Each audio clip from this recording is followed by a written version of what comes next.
Good morning all students. કેમ છો બધા? મજામાં ને?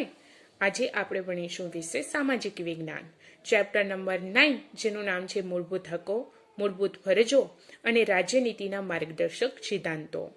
તો આપણે આગળના વિડીયોમાં મૂળભૂત હકો એ 6 વિશે સમજ મેળવી. આજે સમજ મેળવીશું મૂળભૂત ફરજો અને રાજ્યનીતિના માર્ગદર્શક સિદ્ધાંતો. તો સૌ પ્રથમ અહીંયા હું સમજ આપું છું મૂળભૂત ફરજોની. તમે ધ્યાનથી પાઠને સમજજો. ભારતમાં પ્રાચીન સમયથી જ એટલે જૂના સમયથી જ લોકો હકો કરતા ફરજો પ્રત્યે વધુ સભાન હતા, જાગૃત હતા. જેમ નાગરિકોને કેટલાક મૂળભૂત હકો આપવામાં આવ્યા છે, તેમ નાગરિકો છે એમની કેટલીક મૂળભૂત ફરજોનો પણ સમાવેશ 1976માં બંધારણમાં જે સુધારો કરવામાં આવ્યો તેમાં કરવામાં આવ્યો છે. હવે ફરજોનો સમાવેશ મૂળભૂત ફરજો દ્વારા દેશપ્રેમ, રાષ્ટ્રની ભાવના, કેટલાક એના ઉચ્ચ આદર્શો, મૂલ્યો પ્રત્યે નાગરિકોમાં જાગૃતિ લાવીને રાષ્ટ્રની ઉન્નતિ માટે આગળ વધી શકે એના માટે નાગરિકોને પ્રતિબદ્ધ કરવાનો હેતુ અથવા તો ઉદ્દેશ્ય હતો. રાષ્ટ્રની એકતા, રાષ્ટ્રની અખંડિતતા અને સાર્વભૌમત્વના રક્ષણ પ્રત્યે નાગરિક પોતાનું યથાશક્તિ યોગદાન આપે, ફાળો આપે. તે થકી સમાજમાં શાંતિ માટે, સલામતી માટે, સદભાવના માટે, સંવાદિતા અને કોમી એખલાસની ભાવના જાળવી રાખવાનું કર્તવ્ય પ્રત્યે નાગરિકનું દેશ અને સમાજ પ્રત્યે તેનું સ્મરણ કરવાનો છે. કારણ કે દેશમાં સલામતી, શાંતિ, સદભાવના, સંવાદિતા રહે એ માટે. પાઠ્યપુસ્તકોના પ્રથમ પાના ઉપર આપણે નજર કરીએ તો એના ઉપર ફરજો દર્શાવવામાં આવી છે. તમે એ પાઠ્યપુસ્તકના પ્રથમ પાના ઉપર જોજો, બધી ફરજો આપેલી છે, 11 જેટલી. હવે પહેલી ફરજ આપણે જોઈશું બંધારણનું પાલન કરવાનું, તેમજ બંધારણમાં વ્યક્ત થયેલા કેટલાક આદર્શો છે અને સંસ્થાઓ તથા રાષ્ટ્રગીત અને રાષ્ટ્રધ્વજનો આદર કરવાનો. એ એની પ્રથમ ફરજ છે. કોની? તો આપણા ભારતના દરેક નાગરિકની ફરજ છે કે બંધારણનું પાલન કરવાનું, બંધારણમાં જે વ્યક્ત થયેલા આદર્શો છે, સંસ્થાઓ છે, રાષ્ટ્રગીત આપણું છે અને આપણો રાષ્ટ્રધ્વજ છે એનો આદર કરવાનો, એનો સન્માન કરવાનો. બીજી ફરજ છે સ્વાતંત્ર્ય સંગ્રામના ઉદાત્ત વિચારો અને પ્રેરણાદાયી એવા આદર્શો છે એનો આદર કરવાનું અને એ અનુસાર એનું વર્તન કરવાનું અથવા તો વર્તવું. ત્રીજી ફરજ છે કે ભારતના સાર્વભૌમત્વ, એની એકતા, ભારતની અખંડિતતાનું સમર્થન કરવાનું અને તેનું રક્ષણ કરવાનું. ચોથી ફરજ છે જ્યારે જરૂર પડે ત્યારે અને હાકલ કરવામાં આવે ત્યારે દેશનું રક્ષણ અને રાષ્ટ્રની સેવા કરવા માટે તત્પર રહેવાનું અને તેનો ઉત્સાહભેર એના સાથે જોડાવાનું. કોની સાથે? આપણા દેશ સાથે, આપણા રાષ્ટ્ર સાથે.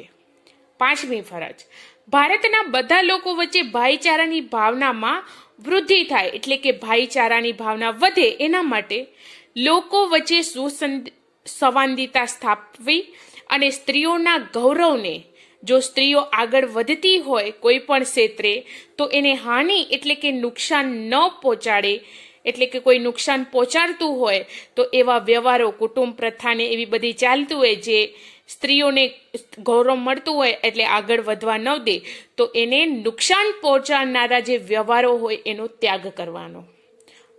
છઠ્ઠી ફરજ છે રાષ્ટ્રના સમૃદ્ધ અને સમન્વિત સાંસ્કૃતિક આપણો વારસો છે એનું જતન એટલે કે રક્ષણ કરવાનું.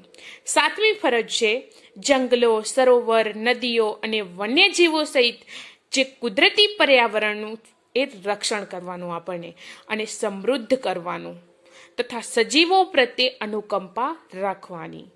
આઠમી ફરજ છે વૈજ્ઞાનિક અભિગમ, માનવવાદ અને શોધ વૃત્તિનો વિકાસ કરવાનો. કોઈ પણ એવા માનવવાદ હોય, વાદો વિવાદો હોય એને નકારવાનું અને જે શોધો થતી હોય એ શોધોમાં એનો આગળ વધારે શોધ થાય એનો વિકાસ કરવાનો. નવમી ફરજ છે જાહેર માલ મિલકતો હોય એનું રક્ષણ કરવાનું અને હિંસા થતી હોય તેનો ત્યાગ કરવાનો.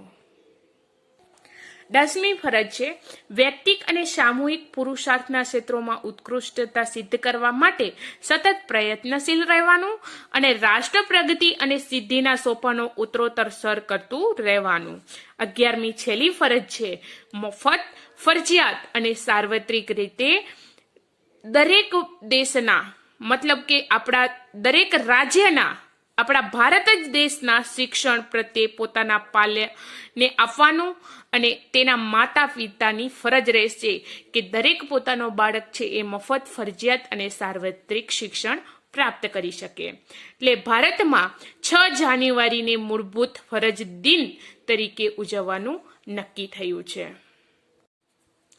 આ બધી ફરજો પૈકી કેટલીક એવી ફરજોને કાનૂની પીઠબળ પણ છે.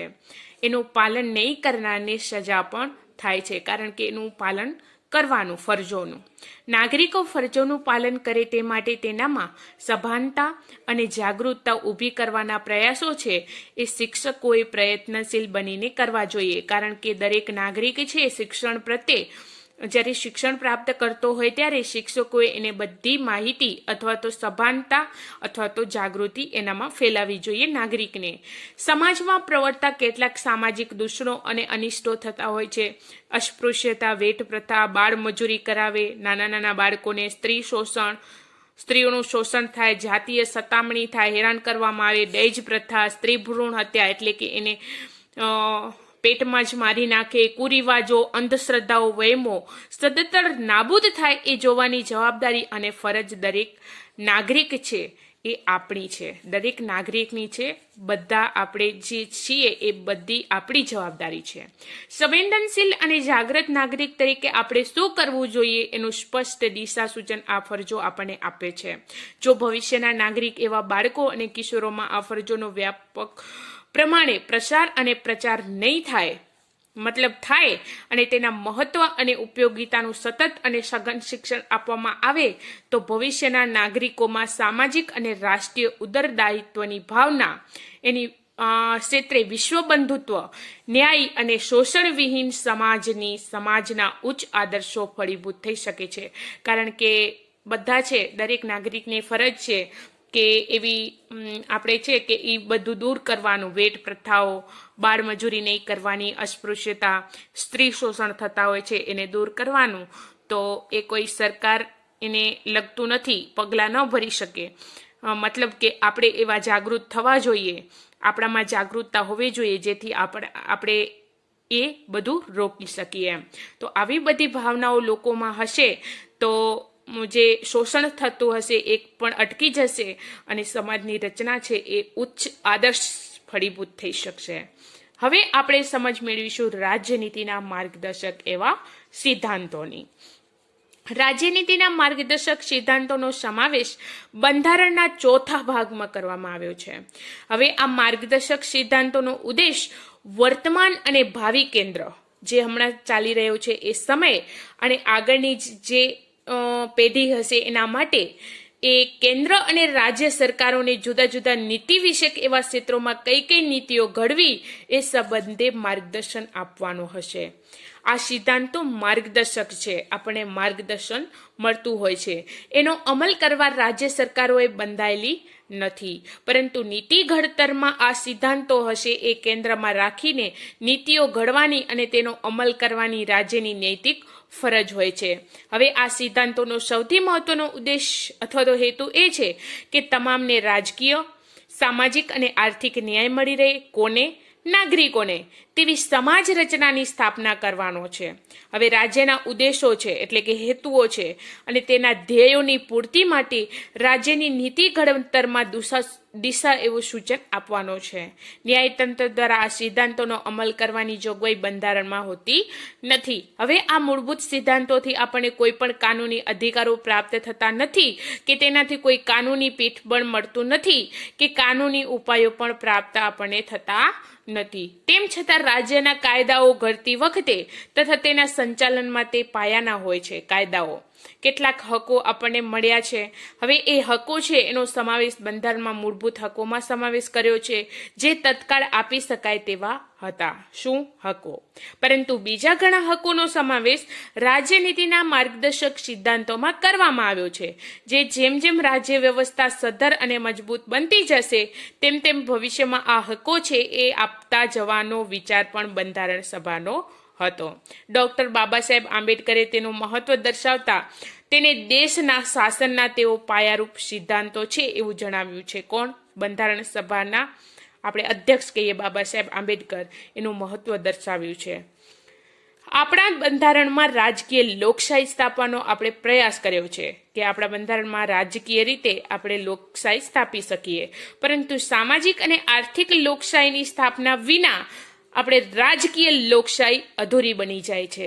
આ માર્ગદર્શક સિદ્ધાંતોને વિવિધ વિભાગોમાં દર્શાવીને આપણે જાણકારી મેળવીએ કે કયા છે એ રાજ્ય નીતિના માર્ગદર્શક સિદ્ધાંતો. તો પહેલો છે કે આર્થિક નીતિઓ સંદર્ભે સિદ્ધાંતો. આર્થિક નીતિઓના ઘડતરમાં ઘણા મહત્વના સિદ્ધાંતોનો સમાવેશ કરવામાં આવ્યો છે, જે નીચે મુજબ છે. પહેલું છે, સૌ નાગરિકનું મહત્તમ કલ્યાણ અને શ્રેય સધાય એ રીતે સમાજમાં ભૌતિક સંસાધનોની માલિકી અને અંકુશનું વિતરણ કરવાનું.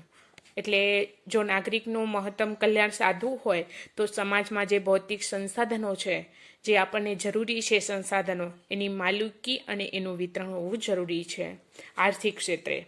બીજું છે, સંપત્તિ અને ઉત્પાદનના સાધનોનો કોઈ પણ ચોક્કસ સમૂહ અથવા તો વર્ગો હોય એના કેન્દ્રીકરણ ન થાય એવી અર્થવ્યવસ્થા રચવા રાજ્ય પ્રયાસ કરશે. ત્રીજી વસ્તુ છે, પુરુષો અને સ્ત્રીઓ છે એ સમાન કામ માટે સમાન વેતન મળે, એટલે સરખો કામ કરે તો સરખો પગાર મળે, પૈસા મળે એવા રાજ્ય પ્રયાસ કરશે. ચોથી વસ્તુ છે, કામના સ્થળે તમામ કામદારોનું આરોગ્ય જળવાઈ રહે તેવી માનવીય પરિસ્થિતિનું સર્જન કરવાનું છે. સ્ત્રી પુરુષો અને કુમળી વયના જે બાળકો છે એનું આર્થિક એટલે પૈસાની દ્રષ્ટિએ મજબૂરી એવી હોય છે, એના કારણે આરોગ્ય કથળે છે, એટલે વધારે બીમાર પડે છે બાળકો. એમ હવે એવા કામ ધંધા કે બિન આરોગ્યપ્રદ એવા સ્થળો હોય, જ્યાં આપણને આરોગ્યની સગવડો ન મળતી હોય એવા સ્થળો હોય, જોખમી કાર્યો કરવા ન પડે એવા પણ સરકારો પ્રયાસ કરે છે. પાંચમી વસ્તુ છે, ઔદ્યોગિક એકમોમાં સંચાલનમાં કામદારોની સહભાગીદારી માટે રાજ્ય પ્રયાસ કરશે. એના સિવાય રાજ્ય શું કરશે? તો જે ઉદ્યોગો ક્ષેત્રે કોઈ પણ કામદારો હોય, કામ કરતા હોય, તો એમાં સહભાગીદારી રાખે એવા પ્રયાસો પણ રાજ્ય કરશે, કારણ કે ભેગા મળીને બધા કાર્ય કરી શકે અને વેતન પણ બરાબર એમને પ્રાપ્ત થાય. પછી છઠ્ઠી વસ્તુ છે, બાળકોને આર્થિક લાચારીના કારણે પૈસાની દ્રષ્ટિએ એવી લાચાર હોય છે બાળકો, તેમનું કોઈ પણ પ્રકારે શોષણ ન થાય, તે સ્વસ્થ અને સ્વતંત્ર રીતે ગૌરવપ્રદ સ્થિતિમાં તંદુરસ્ત વિકાસ સાધી શકે તે માટે જરૂરી તકો છે અને એની સવલતો છે એ ઊભી કરવા માટે રાજ્ય ખાસ પગલાં ભરશે. પછી સાતમી વસ્તુ છે, સ્ત્રીઓને પ્રસૂતિ સમય એટલે ડિલિવરી સમયે જરૂરી એવી રજાઓ અને રાહત પૂરી પાડવામાં આવે, કેટલીક સેવાઓ આપવામાં આવે. કામદાર રાજ્ય વીમા ધારો, બોનસ ધારો, પ્રસૂતિ રજાનો ધારો, ગ્રેચ્યુઇટી ધારો વગેરે કાયદાઓ હોય છે તે માનવીય ધોરણે મળે તેવા ઉદ્દેશથી ઘડવામાં આવ્યા છે, કારણ કે એ સ્ત્રી છે એની ડિલિવરી થાય છે તો એના સમયગાળા દરમિયાન એમને છૂટી મળતી હોય કામમાંથી, તો એ બહુ રાહત પર પૂરી પાડવામાં આવે છે. એવા પણ સરકારો કાયદા ઘડ્યા છે. પછી આઠમી વસ્તુ છે, કૃષિ અને પશુપાલનનો આધુનિક અને વૈજ્ઞાનિક ધોરણે વિકાસ થાય તેવી વ્યવસ્થા કરવાના પ્રયત્નો પણ રાજ્ય કરશે. ગાયો, વાછડા અને દૂધાળા એવા પ્રાણીઓ છે, ભારવાહક એવા ઢોરોની ઓલાદોની જાળવણી માટે તથા બળદ, ગધેડા, ગાયોની કતલ અટકાવવાના પ્રયાસો પણ સરકાર કરે છે. કેટલાક એવા કતલખાના હોય છે તેમાં ગાયના, બળદના બધા કતલ કરી નાખે છે, તો એવા જે છે બધું એ અટકાવવાના પ્રયત્નો પણ સરકાર કરી રહી છે. પછી નવમું, રાજ્યમાં સૌને ન્યાયની સમાન તક મળે.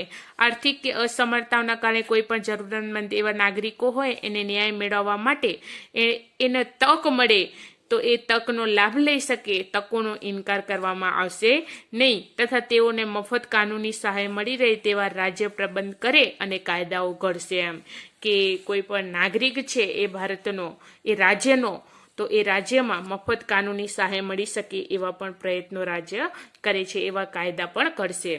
બીજું છે સામાજિક નીતિઓ સંબંધી સિદ્ધાંતો. અનુસૂચિત જાતિ હોય, જનજાતિ હોય, વંચિત સમૂહો, જેને લાભ ન મળતો હોય એવા સમૂહ હોય, એવા સમાજના નબળા વર્ગોના શૈક્ષણિક અને આર્થિક હિતો, જે શિક્ષણ ક્ષેત્રે અને પૈસાની દ્રષ્ટિએ એવા હિતો, એમને ઉત્કર્ષ માટે રાજ્ય વિશેષ પ્રયાસો કાળજીપૂર્વક કરવાના રહેશે, જેથી સામાજિક અન્યાય અને શોષણ સામે તેમનું રક્ષણ કરશે. ભારતમાં રહેતા તમામ નાગરિકો છે એના માટે સમાન દીવાની કાયદો ઘડવા, એટલે કે યુનિફોર્મ સિવિલ કોડ, ન્યાય વ્યવસ્થાનું સંચાલન કરીને સૌને રાજ્યમાં જે નાગરિક છે એને ન્યાય મળી શકે એ માટે રાજ્ય પ્રયત્ન કરશે. લગ્ન છે, લગ્ન વિચ્છેદ, છૂટાછેડા, ભરણ પોષણ, સગીરો, દત્તક લેવાનું બાળકને, વસિયત વગેરેમાં એક સરખો દીવાની કાયદો ઘડીને સામાજિક ન્યાયની દિશામાં સરકાર પગલાં ભરશે. રાજ્યમાં સૌ નાગરિકોને કામ કરવાનો હક પ્રાપ્ત થાય. વૃદ્ધાવસ્થા, માંદગી કે અમંગલ એવા પ્રસંગો થઈ જાય, કોઈનું મરણ થઈ જાય, કોઈ માંદો પડી જાય, વિના વાંકે વેઠવી પડતી તંગી, એટલે કાંઈ વાંક ન હોય ને વેઠે એમ તંગી આવે, અછત આવે, અન્ય પ્રસંગે શિક્ષણ અને જાહેર સહાય પ્રાપ્ત થાય તે માટે અસરકારક જોગવાઈઓ સરકાર એટલે કે રાજ્ય સરકાર કરશે. તો આ હતી સામાજિક નીતિઓ સંબંધી સિદ્ધાંતો. હવે આપણે જોઈશું ત્રીજો સિદ્ધાંત, રાજકીય અને વિદેશી નીતિ વિષયક સિદ્ધાંત. એમાં પહેલું છે રાજ્ય ગ્રામ પંચાયતની સ્થાપના કરવા માટે જરૂરી પગલાં ભરશે. પછી શું કરશે? તેઓ સ્વરાજ્યના એકમ તરીકે કાર્યક્રમ કરશે અને તે માટે જરૂરી એવી સત્તા અને અધિકારો હશે અને આર્થિક સહાય પણ આપશે.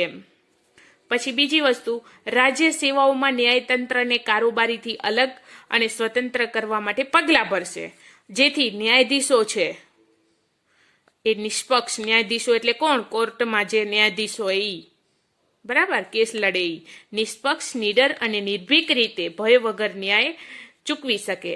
ત્રીજી વસ્તુ છે આંતરરાષ્ટ્રીય શાંતિ, સલામતી અને ઉન્નતિ માટે, રાષ્ટ્રો વચ્ચે ન્યાય અને માનવપૂર્વકના સંબંધો જાળવવા માટે, આંતરરાષ્ટ્રીય કાયદાઓ અને સંધિઓને લગતી ફરજો પ્રત્યેનો આદર વધારવા માટે, અને આંતરરાષ્ટ્રીય જે મતભેદો થતા હોય અને તકરારો થતા હોય એ પ્રશ્નોનું લવાદ નિકાલ કરવા માટે શાંતિમય નિરાકરણ લાવવાના પ્રયત્નો પણ રાજ્ય સરકાર કરશે અને એ બાબતોને અગ્રિમ એટલે પહેલા પ્રોત્સાહન આપશે.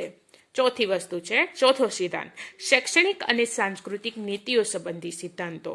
શિક્ષણ ક્ષેત્રે અને સંસ્કૃતિની નીતિઓ ક્ષેત્રે 14 વર્ષની ઉંમર સુધીના તમામ બાળકોને બંધારણની શરૂઆત થયાના 10 વર્ષની અંદર મફત અને ફરજિયાત શિક્ષણ પ્રાપ્ત થાય તે માટે રાજ્ય છે એ પ્રયાસ કરશે, જે હવે મૂળભૂત હક બની ગયો છે. એમ કે 14 વર્ષથી ઉંમરના દરેક બાળકને ફરજિયાત મફત શિક્ષણ પ્રાપ્ત થાય. રાષ્ટ્રીય મહત્વ તરીકે જાહેર કરાયેલા દરેક કલાત્મક અને ઐતિહાસિક મહત્વ ધરાવતા સ્મારકો, સ્થળો, કલાકૃતિઓ હોય, ઇમારતો હોય, પદાર્થોનું યથાપ્રસંગ હોય, લૂંટફાટ, બગાડ, વિકૃતિ, એક જગ્યાએથી બીજી જગ્યાએ જવાનું હોય એટલે કે સ્થળાંતર થવાનું હોય, નિકાલ કે તેનો નાશ થતો અટકાવવાનો અને રક્ષણ કરવાની રાજ્યની ફરજ રહેશે કે દરેક એ નાગરિક, રાજ્યમાં જે નાગરિક હોય છે એ સ્થળો ઉપર તો એનું રક્ષણ કરવાની જવાબદારી રાજ્યની હોય છે. આમ રાષ્ટ્રના સાંસ્કૃતિક અને ઐતિહાસિક વારસાનું યોગ્ય રીતે જતન એટલે કે રક્ષણ, સંરક્ષણ થાય તે માટે જોવાનો ઉદ્દેશ્ય એટલે કે હેતુ છે. પાંચમું છે આરોગ્ય વિષયક નીતિઓ સંબંધી સિદ્ધાંતો. પહેલું છે લોકોનું આરોગ્ય અને પોષણનું સ્તર સુધરે એ માટે રાજ્ય પ્રયાસ કરે છે. જાહેર આરોગ્ય અને જન સુખાકારી, માણસોને સુખાકારીમાં વધારો થાય તે માટેના પગલાં છે એ રાજ્ય પોતાની પ્રાથમિક ફરજોમાં ગણી લેશે.